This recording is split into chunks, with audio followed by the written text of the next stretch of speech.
Hi and welcome to another Shelley Savings video. Today we're going to be looking at doing your household budget. This is incredibly important so then you can keep track of how much you have coming in, how much you have going out and how much you actually have to spend. And it also takes away the stress of knowing where the money's coming from for upcoming bills. It's especially important if you've had a change of income. And I always recommend re-looking at your budget, rejigging it, whether you have a change of income, change in expenses, or at least every 6 months if you've had no change, just to make sure you're still flowing along, because as we know, electricity can go up, down, things always are changing. So it's always good to see that you're still on track. So I always say a minimum of 6 months, even more regular if you do have those big changes. Now, to make it easier, I've actually made a budget spreadsheet which you can download, and I've placed that link down below in the description. And I've tried to add in everything I could think of into different categories that might apply to you. Now, while you're going through your budget, the first thing you need to do is work out all your income streams. So whether that's your normal job, that could be government benefits, Centrelink, family tax benefit, child support. You might have investments such as share dividends that are paid every few months, as well as rent. So look at all your income for the year and then write that all down. Now, if you're trying to work out, well, how do I get my income and then work it out on my expenses? Again, on my spreadsheet, I've written down on the side notes on how to calculate everything as well. So once you've worked out your income and you know exactly how much you're earning, I try to break it down to your most regular income. So if you're paid mostly by your major income weekly, then I like to work out my income weekly. If yours is fortnightly, monthly, same thing again. Work it out to your major pay and how you're paid. Then, once you've done that, you'll need to gather all your bills for the last 12 months. Pull out your bank statements, your credit card statements. Have a look at everywhere you spend money. Think about, if you do the type of person who takes out cash and just spends it, think about the places you spend it, the coffee shop, clothing, lunches. And then sit down and work out currently, going off the last 12 months, how much did you spend in each of those areas? And then break them down, I always say, into the period of your major pay packet.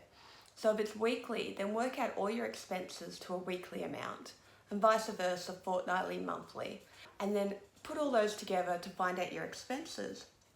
Once you've done that, add them all up at the bottom and then see what your total comes to. Now, do not include your credit card debts or any debts in this. This is just your expenses to survive and pay everything, and include everything you can into that. Again, I've set them up in areas and added things, even things that I don't budget for but other people might. You can change and add other costs if you've got them. Now, once you've done that, you'll need to look at how much you're spending and what your income is. Now, if they come out and they equal, great. If they come out and you've got more income than you're spending, that's fantastic. But if straight away in just this section, you're spending more than you brought in the last 12 months, and this budget's not going to work. So you're now going to have to go through your budget, jiggle it, work out how much you can spend in areas so that they do equal out. Now, if you do have debts, underneath that section in my budget spreadsheet, I do actually have a section for you then to write in your debts that you owe, any personal loans, any credit card debts, any payday lenders, any of those line of credit like Zip Money, all of that into there. And to start with, work out what your minimum repayments are to pay those back. And then have a look. Again, you need that total and your expense total to be under your income limit. If it's not, then you're not able to pay off your debts. You're not able to pay your bills, and this is going to catch up with you. You can't keep using line of credit because eventually they want their money back.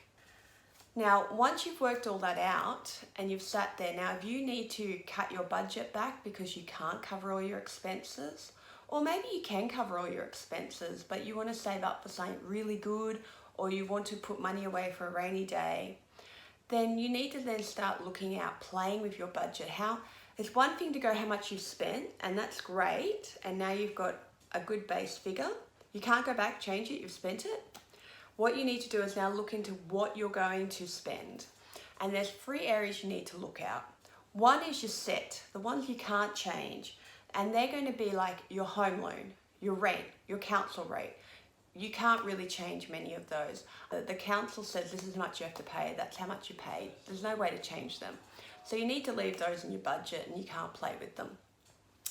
The next section you're going to look at is your reduce.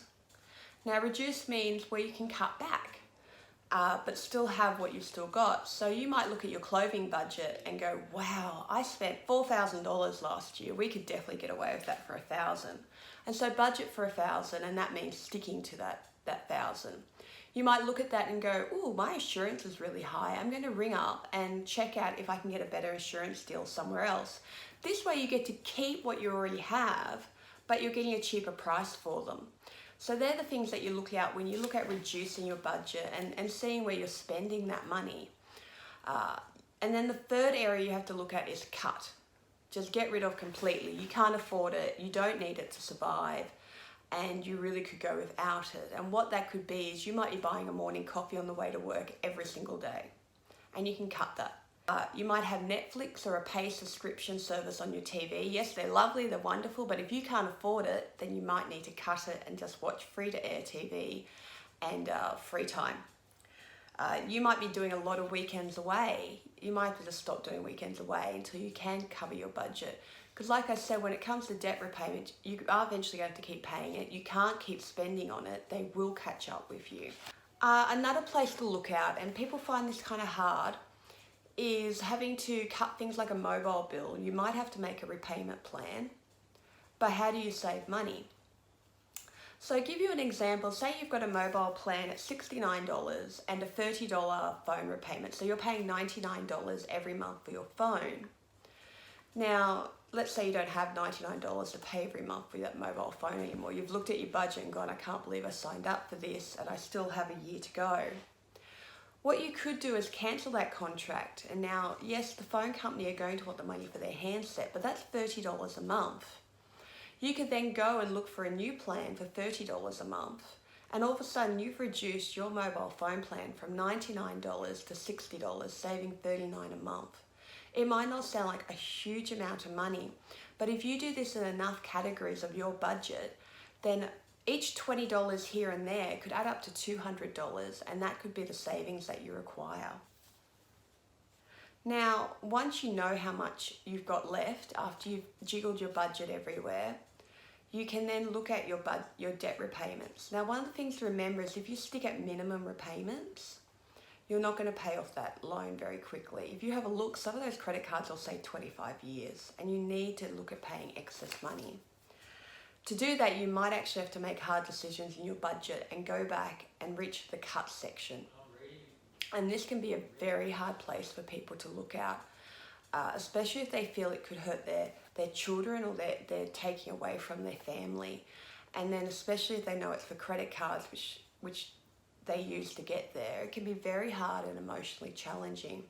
Some of those hard decisions could come down to just stopping pocket money for your children. You might have to reduce or stop extracurricular activities. You might no longer be able to pay for sports. You might not be able to pay for your gym membership, in which case you then can look for freebies like going to the park gyms, taking your kids to the park and playing, kicking the soccer ball around, and you might not be able to afford those items anymore. You might have 2 cars, and you're looking at the expenses of cars when you're looking at rego, running costs, maintenance, service, insurance, petrol. If you're able to, you might be able to actually sell one of those cars, and not only will you save on those expenses in your budget, it'll also give you some money that you can pay towards your debt straight away or put towards saving goals. You might have to cut your clothing budget. You might be used to spending $2,000 a year and now you've got $500 a year and you've got 5 people to clothe. Start visiting the op shops, they're fantastic. Start doing clothing swaps with your friends. I mean, if you have a wardrobe full of clothes, plus your spare room wardrobe full of clothes, and you take half your partner's wardrobe for clothes, you have too many clothes. You do not need to buy more clothes, and now's the time to go through it and do that. One of the hardest ones I find people tend to find as a hard decision is they might have to change schools. You might not be able to afford your school fees and you need to go to a public school, and that's okay. And your children will still get the education, the same curriculum, no matter which way they're going, public or private. There is a set curriculum in Australia, and all schools have to fulfill that. So doing a budget can be hard, especially if you do know you have debts to repay, or you're getting worried, or you're getting phone calls. But it is very important to do one and to try and stick to it as best as possible. Once you've got your budget set up, you can look at my envelope video, which will show you how you can keep all those little bits of money separate so that you don't overspend your budget in areas. So you know exactly how much you've got for your haircuts, how much you've got to spend on clothing, and how much you've got to spend on medication. And you'll find after a while, you'll actually be able to go, wow, I've got the money for this, and not have that stress over your head anymore. I will warn you though, if you are behind on bills, things like that, you will need at least a year before you'll actually see the other side coming out and start to relax and see you can survive this, and you can. Unfortunately, we've become very reliant on credit cards and think that we can just keep putting on the credit card, but unless you know that you've got an increase of income coming very shortly and you'll be able to cover those repayments, you do have to pay those back, as well as pay the bills that you've been using credit to pay for. So the best thing to do today is set aside at least 2 hours and get your budget sorted and have a look at it and get yourself out of that grind and get yourself set up, because you will thank yourself in a year, in 2 years. You'll look back and go, I can't believe that I was living my life without a budget, and they're fantastic. So go download my budget, have a look at it. Now, I will just add on the end of this, if you do your budget, even afterwards, you just cannot see a way out of this.